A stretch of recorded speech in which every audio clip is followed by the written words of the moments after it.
नमस्कार बंधुरा माয়ের রাসোই ঘরে আপনাদের আবার সকলকে সাদর আমন্ত্রণ। লাস্ট দুটো রেসিপি আমি যেটা আপনাদের সাথে শেয়ার করেছি দুটোই আমার কাছে মনে হয়েছে পুরনো দিনের হারিয়ে যাওয়া রেসিপি। আজকে আবার একটা এমন রেসিপি আপনাদের সাথে শেয়ার করছি যেটা কিন্তু সচরাচর আমরা রোজকার দিনে আজকাল দেখতে পাই না বাড়িতে রান্না হতে। আমি কচুর কথা বলছি। কচু ঘেঁচু আমরা সবাই খুব ভালোবাসি, মানে আমি খুব ভালোবাসি।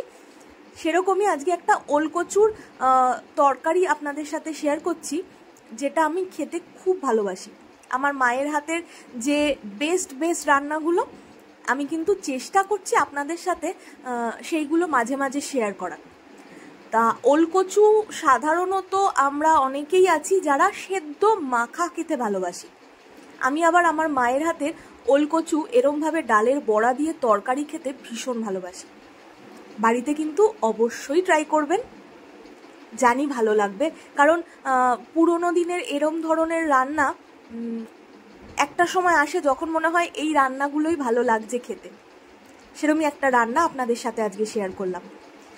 ডালের বড়া করার জন্য মুসুরির ডাল মা আগেই ধুয়ে ভিজিয়ে রেখেছিল, তারপরে জল ঝরিয়ে সেটাকে বেটে মানে পেস্ট করে তার ছোট ছোট এরকম বড়ির মতো বড়া সাইজের বড়া বানিয়ে সেটা তরকারির মধ্যে ইউজ হবে। যে ডালের বড়াটা আমার মা যেভাবে বানায় সেটাও কিন্তু ভাত, গরম গরম ডাল আর এরকম বড়া থাকলে এক থালা ভাত খেয়ে নেওয়াই যায়। এটাও কিন্তু আপনারা আলাদাভাবে ট্রাই করে দেখতেই পারেন এই ডালের বড়ার রেসিপিটা।